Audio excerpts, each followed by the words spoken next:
গত বছর অর্থাৎ ২০২৩ সালের ৭ অক্টোবর থেকে চলছে ইসরায়েল ও হামাসের মধ্যে সংঘর্ষ। সেই থেকে এখন পর্যন্ত যুদ্ধের ভয়াবহতায় গাজার প্রায় ৫৭% কৃষিজমি ধ্বংস হয়ে গেছে। সম্প্রতি জাতিসংঘের ফুড অ্যান্ড এগ্রিকালচারাল অর্গানাইজেশন এবং কৃত্রিম উপগ্রহ সংগঠন ইউএনওসেটের যৌথভাবে প্রকাশিত একটি রিপোর্ট থেকে এমন তথ্য জানা গেছে। এফএওর ম্যাটিওনি হেনরি জানিয়েছেন, প্যালেস্টাইনের ৩০% খাদ্যের সংস্থান হয় কৃষিক্ষেত্র থেকে, সেগুলো ধ্বংস হয়ে গেছে।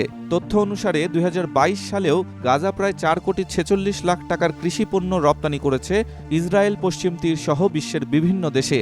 এর মধ্যে স্ট্রবেরি ও টমেটো অন্যতম। যুদ্ধ শুরু হতেই সেই রপ্তানি কমে শূন্যে দাঁড়িয়েছে। কৃষি জমিতে চলছে গোলাবর্ষণ।